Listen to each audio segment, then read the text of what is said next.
Charles Haley. You're listening to Nothing But Niners. This is Kyle Juszczyk, and you're listening to Nothing But Niners. So now they've got to start from deep in their end of the field, and Garrison Hurst takes advantage of it. He takes the handoff, hits to his right, gets to the 20. He's in the 30. Needs to cut in. He comes back up the right sideline. Breaks a hard tackle. Comes down to the 30. He's down to the 20. He's down to the 10. He's down to the 5. He's into the end zone. Touchdown! Touchdown! 49ers! 96-yard run from scrimmage. Garrison Hurst breaking tackle after tackle. Swings down the sideline. Throws off bodies like clothes after a marathon. Young, back to throw. In trouble, he's going to be sacked. No, gets away. He runs, gets away again, goes to the 40, gets away again, to the 35, cuts back at the 30, to the 20, the 50, the 10. He died. Touchdown, 49ers. Third down, Alex takes the snap. Alex looking down in post, and it's good. Touchdown! Touchdown, 49ers! It is second down. Ryan takes the snap, throws the slant to the left side. It's Russell, intercepted! The 49ers pick it, and Navarro Bowman is redemption! Navarro Bowman running it all the way for the touchdown! No greater redemption! The San Francisco 49ers, we can do whatever we want.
I've been talking this whole time, and y'all haven't heard a single word I said.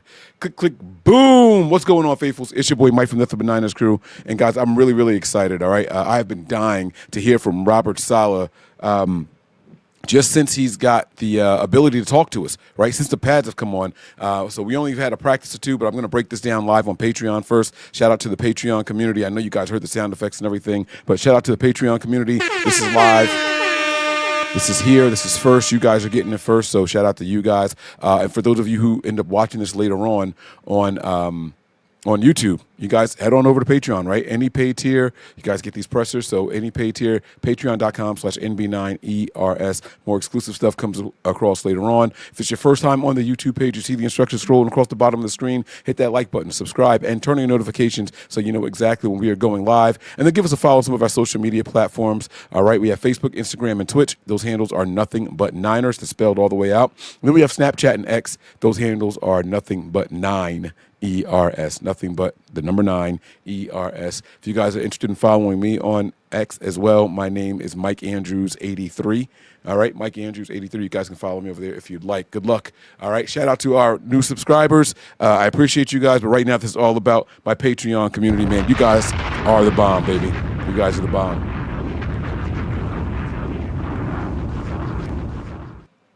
So what we're going to do now, we're just going to get right into it, man. We're going to start with Kyle Shanahan. I'm saving the good stuff for last. I really, really want to hear from Robert Saleh, but I'm going to start with Kyle Shanahan. This is going to give us an update from a couple of days ago. there was a player that went down early, and from my understanding, he addresses it right away at the beginning of this. So let's go ahead and bring Kyle in here, and let's see what he has to say, okay? Hopefully you guys can hear this. I will put on the closed captions, and I will also take off this border so that way you guys can see and read those closed captions, okay? Because I don't want that to be blocked for you guys either, all right? So let's go ahead and take that border off, and ladies and gentlemen, here we go. There with Teron Jackson there at the end. Always scary when someone gets taken off on a stretcher. But just letting you guys know he's conscious inside, communicating with us, can feel all his extremities, and they're taking him down to Stanford now just for further testing. So that also was great news. So we saw some reports come out from some of the people that were there live a couple of days ago saying that there was a player that was down, and they said they thought it was a non-contact injury. That was the scary part. But then you heard about, players taking a knee and things like that for this player, and they never said who it was or anything. But it's good to hear that Teron is doing better, and I'm sure more updates have come out since then. Hopefully we've cleared the real scary stuff, and hopefully we'll get some good news on his neck. I couldn't tell. I didn't see it at all. I'll see it in film here in a second, but not sure. I mean, it's always hard like that, and especially when guys watch that. We were close to him, so we could hear him talking. We could see everything moving. So I just told the guys that, which I think eases them up a little bit for the biggest fears, and asked them if they were okay to continue to go. They all yelled yes, and then we finished our last period and a half. See, that's saying something also, right? The guys were concerned, but this team wanted to finish practice. This is more growth with Kyle Shanahan. I'm going to give him an applause already. He's already going to get a round of applause from me, right? You guys have something go on during practice there, and Kyle, over the years, well, at least from what I've heard, is a bit of a hard ass in practice, and he's even worse on game days, right? But it's like there's this expectation, like, hey, we're here to work. Let's go ahead and work. Kyle, one thing that he is gracious with his players as far as overworking them and things like that. So something emotional like this happening early on, he made it a point to say, hey, no, if you guys don't want to continue, we don't have to. And so Kyle gave the guys the option, and the team said, nah, we're good. He said they all yelled yes. So I like that, man. All right, let's keep it moving.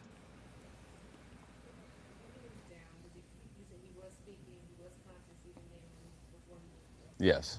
Yeah, which was good. I mean, that made it easier for the players just to hear that part. Yes. You talked about this earlier in the week of not liking not being in In conjunction to that? Yeah, I don't think that totally mattered. I got to see on tape to know for sure. I don't know exactly what happened, so I don't know if it had to do with that or not. Probably not. Used to the layout yet? No. Feel lost out there. We're gonna mess it up a little bit here on the next day off. Change it. Try to stagger the fields a little bit better. Get them a little more parallel to each other, so I'm not hurting my. All right, there we go. So now we got a little bit of stuff there. So new field layout. Kyle doesn't like it, and on the day off, they're going to adjust the field. So got to get it right, man. Change it. Try to stagger the fields a little bit better. Get them a little more parallel to each other, so I'm not hurting my neck. Going at angles, making everyone walk so far. It's a work in progress. There you go. It was nice. His rep count was real low. I think he got like 8 reps today, but see how he did with recovery and stuff. But I didn't hear any complaints, and good first day back.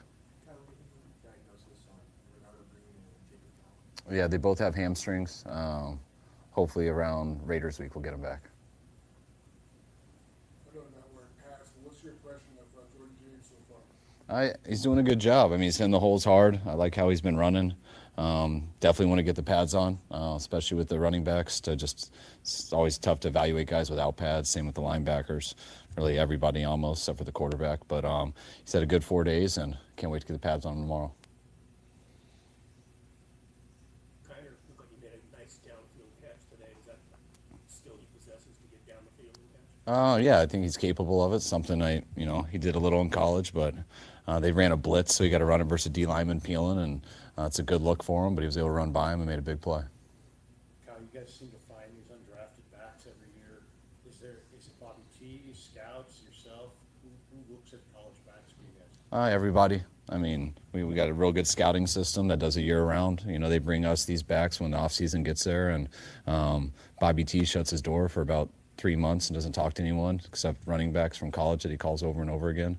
And then we all do it too. I mean, from Firster to Clay to myself, all the scouts upstairs. So we are always evaluating backs. Speaking of evaluation, if you can correct me if I'm wrong, I think I saw your pilot pick today. How is it happening around? Because obviously he lets you do your job, but I figure that can also provide some insight for you. It's good. I mean, you know, he enjoys football, so it's entertaining for him. You know, I think my mom likes a little break, so she tries to get him to come out here, I think more than he does. I mean, I grew up going to training camp, loving football, and not realizing until you grow up that it gave you a chance to hang around your dad a lot. And it's cool that he can come here and do this and still get to hang around me and my son a little bit. So, and he enjoys it. So it's nice to have him here.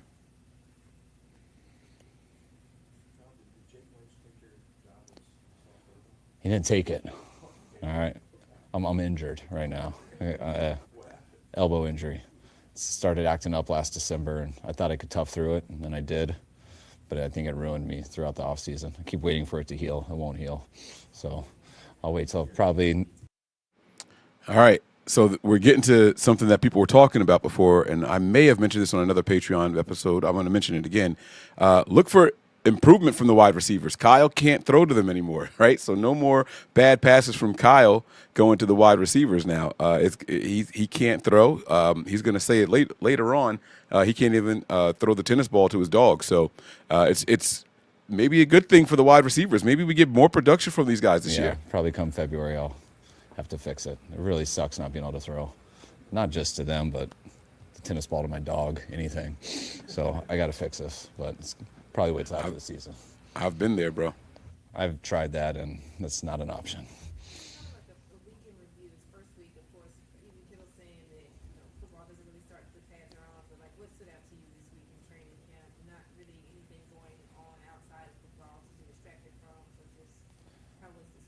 I mean, it's about getting back into camp. I mean, you talk about camp, you know, going back to growing up and going up to Rockland when I was a ball boy here, or going to Greeley when I lived in Denver. The camps, you know, we'd go away when we were at Washington. Atlanta, we stayed in dorms. You know, as you get more and more, and you know, it doesn't always feel like camp.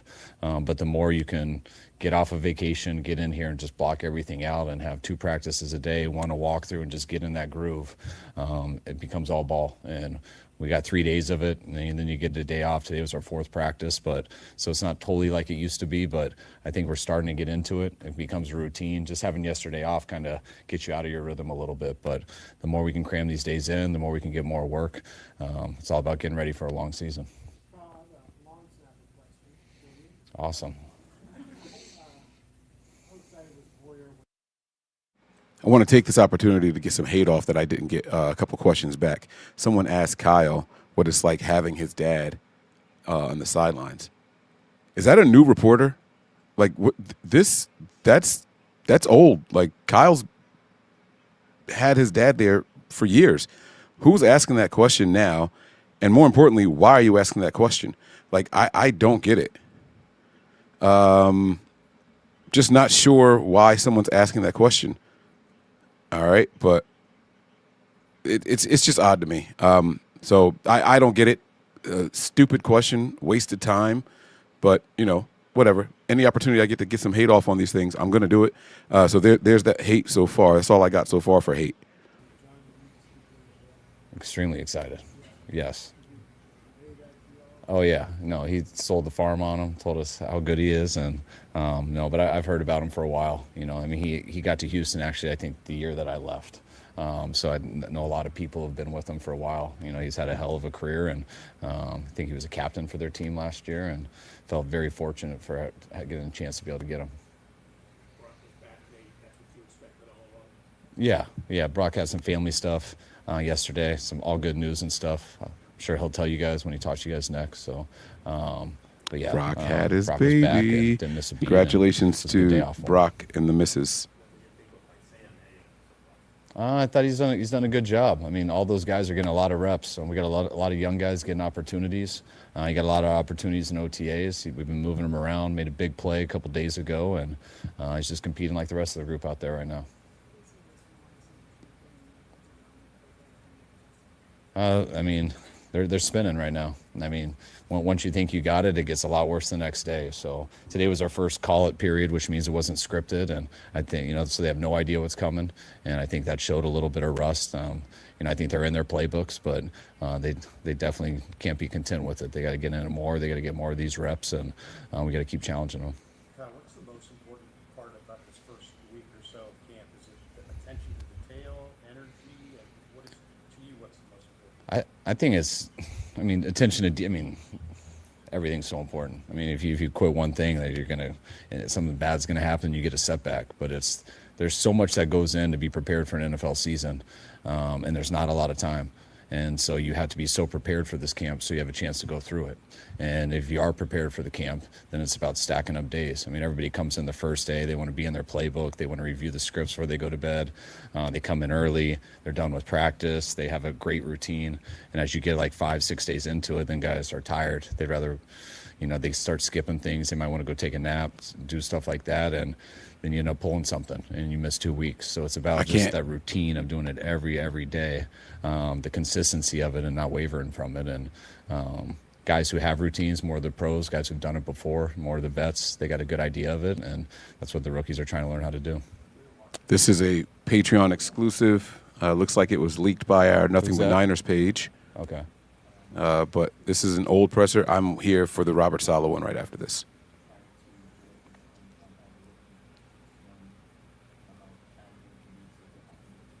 Yeah.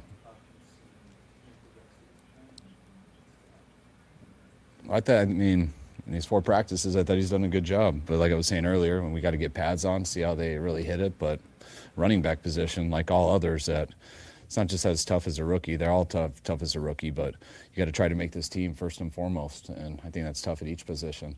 And then you want to try to get on the field. You got to find a way to fit in our scheme and what we like. And if we brought you here, it means we like you. And now it's using that skill set with how it fits in our offense, and there's a very fine line with that, and it takes time to do.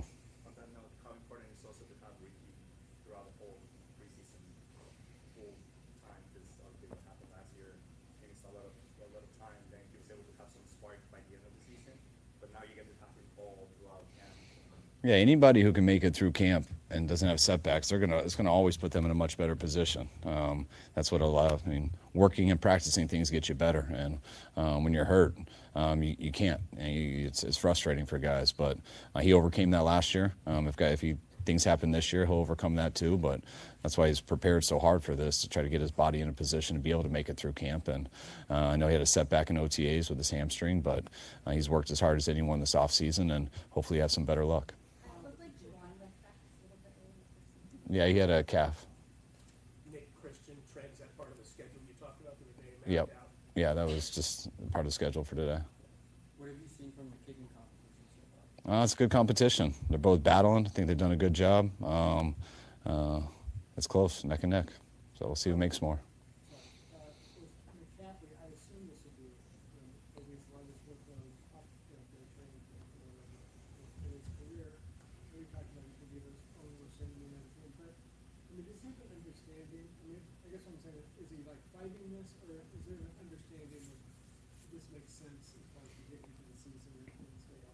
No, it's real similar to workload we did 2 years ago. His lightest workload was last year when he didn't do training camp.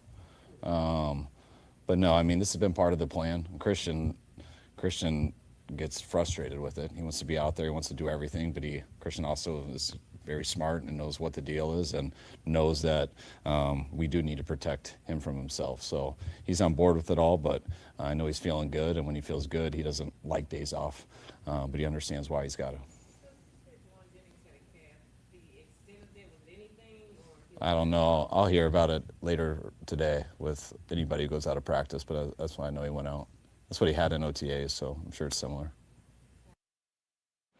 All right, here it is. This is the scandal, right? This is it.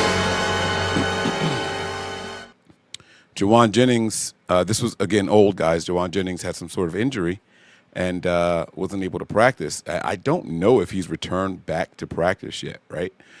We praised him for being in the middle of a contract dispute, right? And some people thought that he was going to be a holdout. He didn't hold out. He came in. And then people were like, well, maybe he's going to hold in, all right? And he showed up the first day, and he's out there, and he's dancing and energetic, and, Kyle's embracing people and everything. And then all of a sudden, here comes this injury, right? Something nicked up, and now all of a sudden I can't practice. So is this real? All right. Kyle said, it's what he had in OTAs, right? Okay, cool. Maybe. Or is this Juwan saying, all right, I'm here.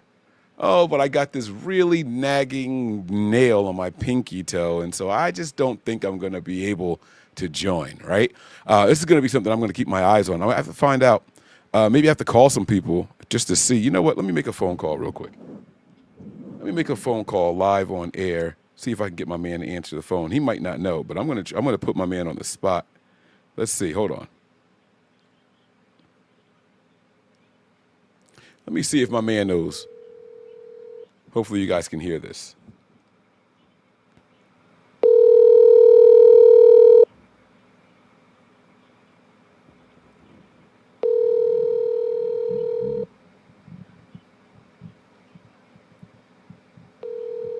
Oh, he's not going to answer. Damn it, man. Nope. Won't do that. All right, let me try calling one other person. Let me see. Let me try one more person here. Calling two really hard-working men.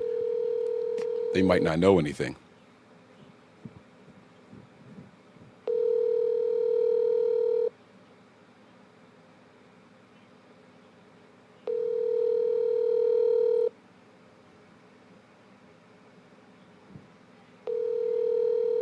Oh, he's not answering.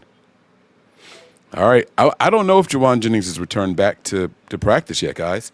And perhaps this is a hold-in type of situation. Just conveniently gets to blame it on an injury from OTAs. We'll have to see how it plays out.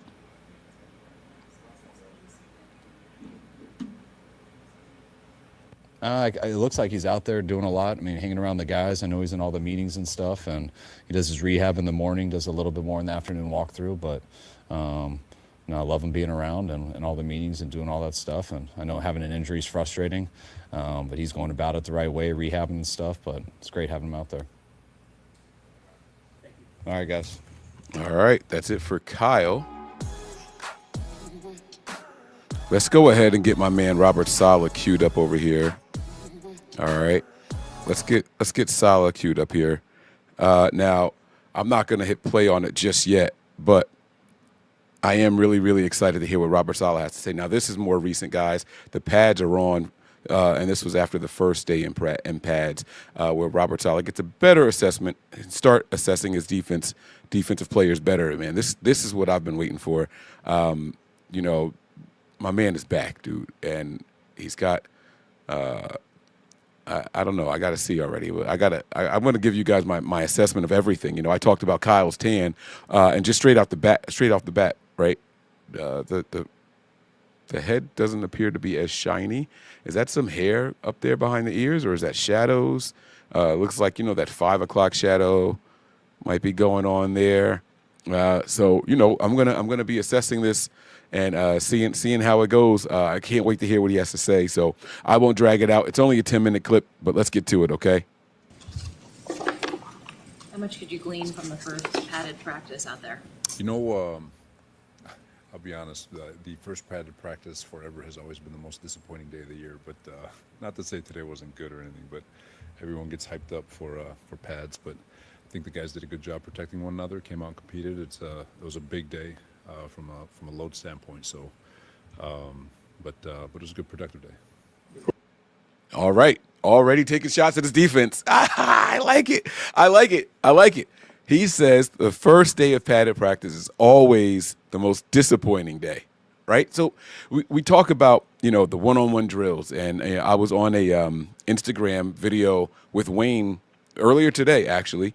And we were talking about how, one-on-one drills always favor the person who has to initiate what they're doing, and it's a disadvantage for whoever it is that has to react, right? So offensive line versus defensive lineman, right? The drill is going to favor the defensive lineman because he gets to do the moves, and the offensive lineman in the one-on-one has to just react, okay? wide receivers running a route. They can go out there and do a double move, triple move, quadruple move, right? And then they put their hand up. That's going to favor the wide receivers. So then when the pads come on, now we can do a little bit more grabbing and holding and controlling and things like that. And this is what we want to see. But Saleh says, man, not to say that it was a bad day, but it was a disappointing day. And he doesn't look too happy, you know. I don't know. It's early. I mean, we're talking 20 seconds so far, but we'll see how it goes. All right, Saleh, let's go. What's your impression you like to watch when pads go on as far as the one-on-one stuff? I know you're in one-on-ones. Yeah, backer guy. I like watching the DBs, the corners. They're I like watching them compete. And out today with that group. Yeah, there's a lot of things that we're going through and we're fighting through with regards to our man techniques and what we want to get accomplished and the way we want to teach it. It's a part of what we do, obviously, and so there's some really cool opportunities to get a lot of things cleaned up. What have been your impressions about your rookie class? On that note, talking about the defensive guys. No, there's some guys, Michael is he's going to be a hell of a football player. And Nick Martin's doing a really nice job. Upton's doing a nice job. There's some young guys. C.J. West is doing a really nice job. They're all the way across the board. Siegel, he's getting his legs underneath them. Alfred Collins, they didn't get any OTA reps, so they're coming along. But it's a promising group. It's exciting to work with those guys. They're sponges. Every day is something new, and so they're doing a very nice job. Out in that role, do you find yourself being able to give him more stuff? How's he adapting to learning all that? He's a sharp kid. It's definitely not too big for him. We've got to be careful as a coaching staff. You still got to slow play it, regardless of how smart you feel like they are. There's still a lot of things that they're still learning. So you just want to push the envelope, but never too far to where he can't execute his job. But that's stuff we're learning, trying to figure out who he is and what he's capable of, and that's really for everybody on the defense. It's finding out what they're capable of and pushing the envelope to meet that line of their ability to execute to their God-given ability. You just mentioned Upton, but the two of them, between Stout and Pinnock, what are you seeing out of the two of them? Have they impressed you so far in training camp? They seem to be getting quite. All right, so here we go. They're asking the questions, right? Upton, the corner. Now they're talking about Pinnock, the safety. What are they seeing? And here's what I will say. I heard about this, the Watts 40-yard catch, right? He burned two people. They said that there was a corner coverage and there was safety coverage. And he beat the double team, right? And so they were saying that was Pinnock and Luter Jr. that was on Watkins. So we'll have to see, man. It's gonna be an interesting battle, man. But I love hearing Saleh say that Upton is picking up a lot, but they have to be careful not to throw too much at him. And I wonder how they are doing that with the rookies, right? Are they trying to put them inside and outside and maybe see if they can play in the safeties position and all that? Like, I have no idea how they're using them. I'm not there, but it is interesting to hear and see. Reps in the first group, Stout kind of going both between the first group and the second group. Just what have you seen out of them two? And Stout and Pinnock? Yeah, JP's familiar with the system. He's got such great athleticism, length, and he's very, very smart. So he's been doing a nice job in there. And like I said on Stout, he's doing a really good job. He's, the biggest thing for all these rookies is just do your job, be 100 in that regard. And I think he's doing a really nice job. He's been beat a few times, obviously. There's a couple of coverage things that he's been beat on, but it's all learning, and it's for all those guys, for the entire defense, it's grinding through rep after rep and trying to fine tune your craft. I love that answer. I'm not going to come out here and just praise everybody, right? So he did a lot of that earlier on, and obviously before the pads came on, right? He had a lot of positive things to say about people, but he has made it a point to say that these guys are not perfect and they're flawed. And he's just talking about Stout, right? He's been beat on a couple coverage issues and all that. Just make sure you go out there and do your job. So it's a public critique, which can be dangerous when coaches do that, right? Some guys don't take to it too well when they go and they hear it publicly, especially if the coaches haven't said anything to them personally yet. If that's your first time hearing from your DC that, you know, you're getting burned in coverage and things like that. I'm sure he's addressed it with him, by the way. But, you know, if that's your first time hearing it, then all of a sudden it's like, damn, man, like, what's up, coach? Like, you know, you putting that out there like that. But these guys have to have thick skin, and this is the NFL. So I like it, and I think it should continue. I think you should go out there and continue letting people know, like, these guys aren't being perfect. These guys are a little bit flawed. And so, you know, like he said, it's early, and they're learning. So they've got to continue to grow, like he said. Where you mentioned CJ, I don't know if you were at the individual drills there, but definitely looked like he had a bull rush. Yeah.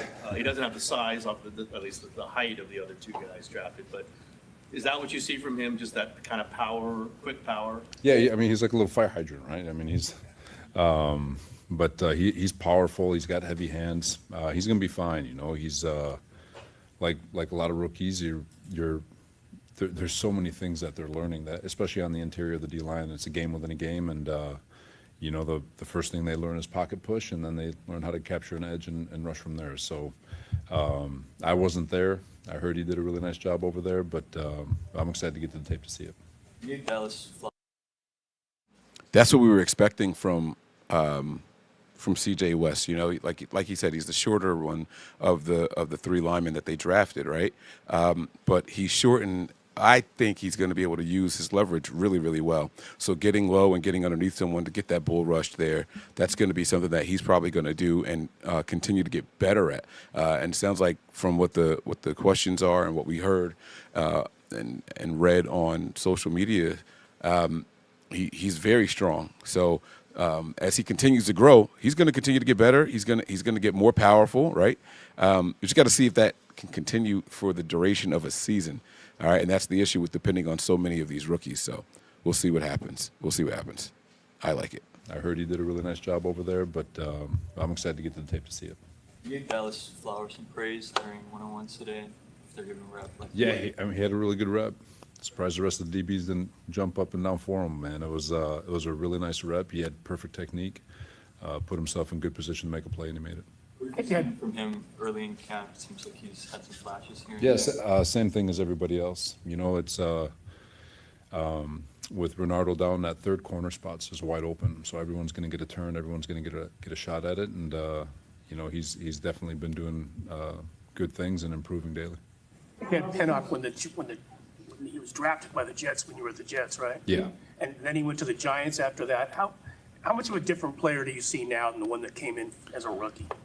I wouldn't say players. Going to give a round of applause for that question. That is a great question.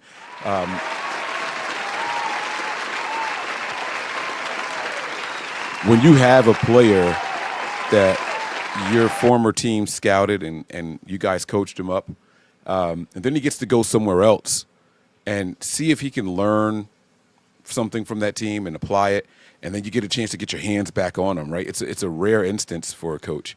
And so this is pretty cool.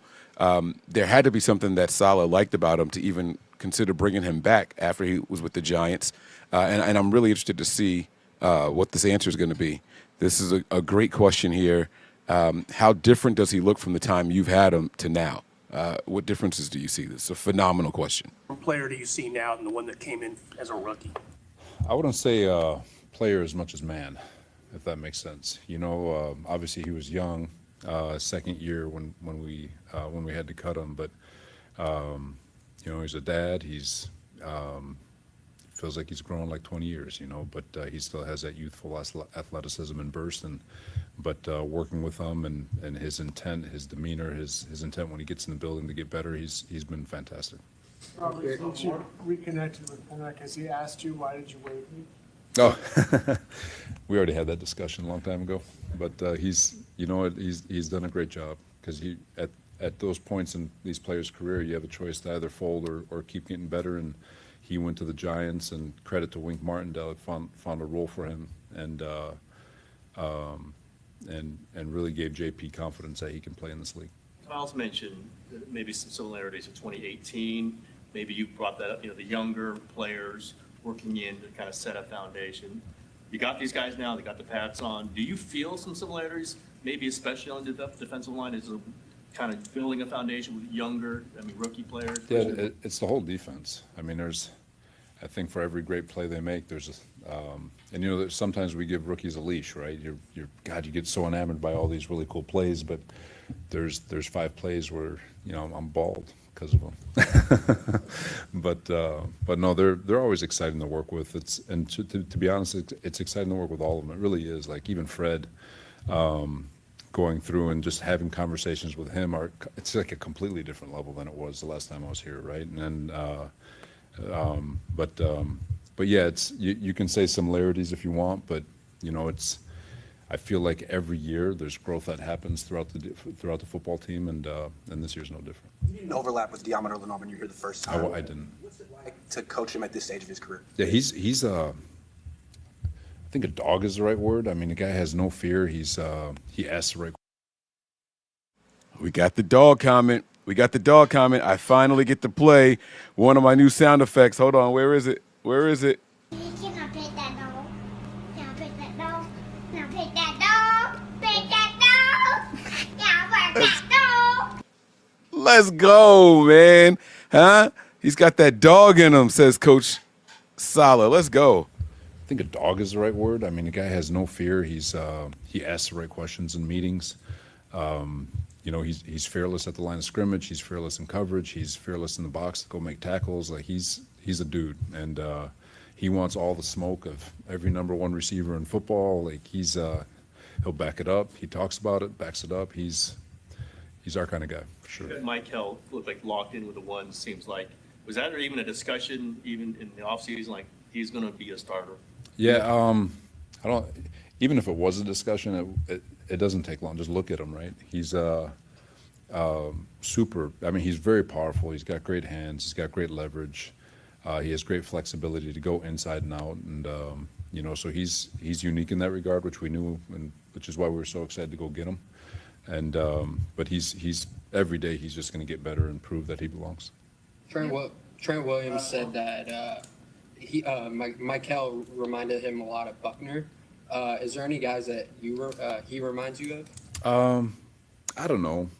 Buck is that's a tremendous compliment for a young man, but he's got the lankiness and the fluidity, like the basketball body that him and Eric both had.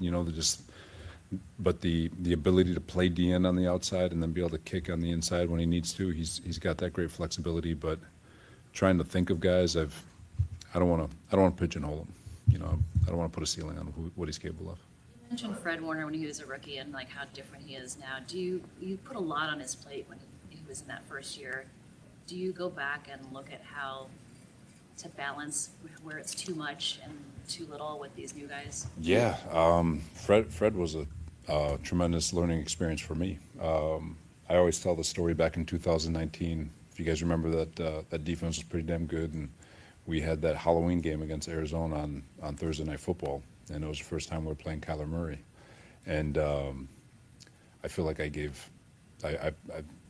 personally, I'd take responsibility. I put an enormous amount of pressure on Fred in that game to make sure that we were in the right call. And I did not do him I did him a disservice because he was thinking the whole game and not playing. And so the learning experience for me, it's not about the call. It's not being in the right call. It's about making sure that the players can go fast as heck.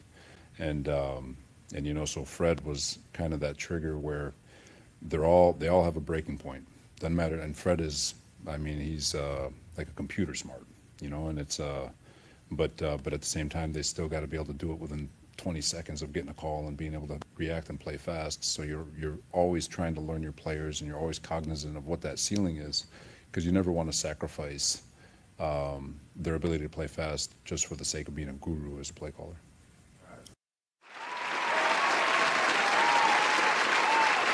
Man, oh man, was that a great answer. Boy, that was a great answer. And what that answer does, it verifies some of the things that we talked about with why the defense looked so bad last year and why the linebacker play was so bad, and Fred having a down year, right? So we've all said it over and over. that you could tell that there was just too much thinking and not, like he said, playing, right? You don't want this guy to have to focus so much on getting everybody in the right position all the time. You want him to be able to react quickly. And that's what we saw from the 49ers defense, especially as key players start to come out of the lineup for different reasons. And when you put that much pressure on those guys, it's not good. And I really liked hearing Robert Saleh take onus for that there. That was really, really good. I'm going to rewind it just a little bit so we can hear it one more time. That was great, man. I'm going to do the round of applause one more time. Again, Robert Saleh saying that I put too much pressure on him. He takes responsibility for it, and that, he didn't do him any favors. He didn't do him any favors putting him in that position. I think that is fantastic by Robert Saleh. Learning experience for him, he said. And so it's going to change the way that Robert Saleh's defenses play, right? No more trying to make this guy know the playbook in and out and know everybody's job around him. I mean, that's still part of their responsibilities, but it's more important now. Now it's going to be more about the go out there and just play fast. And we've heard this echoed throughout the 49ers tenure, Kyle Shanahan's tenure here, that Kyle talks about it with his guys on offense, specifically the running backs, right? Like, I don't like seeing them stutter step and dance and all that stuff. I want to see them get the ball, make a decision, and go 100%. If you run to the back of somebody, I'd rather you do that than dance around in the backfield and lose yards. So that was a really, really good answer from Robert Saleh. Let's play it one more time. Tremendous learning experience for me. I always tell the story back in 2019. If you guys remember that defense was pretty damn good, and we had that Halloween game against Arizona on Thursday Night Football, and it was the first time we were playing Kyler Murray. And I feel like I personally, I take responsibility. I put an enormous amount of pressure on Fred in that game to make sure that we were in the right call. And I did not do him I did him a disservice because he was thinking the whole game and not playing. And so the learning experience for me, it's not about the call. It's not being in the right call. It's about making sure that the players can go fast as heck. And so Fred was kind of that trigger where they all have a breaking point. Doesn't matter. And Fred is, he's like a computer smart, and it's, but at the same time, they still got to be able to do it within 20 seconds of getting a call and being able to react and play fast. So you're always trying to learn your players, and you're always cognizant of what that ceiling is, because you never want to sacrifice their ability to play fast just for the sake of being a guru as a play caller. All right. Thanks, guys. Absolutely love it. Absolutely love it, man. That's what it's all about right there, man. I think that is wonderful to hear. Now, listen, guys, we're going to do some more breakdowns later on, and I will do a different breakdown on the regular YouTube channel now.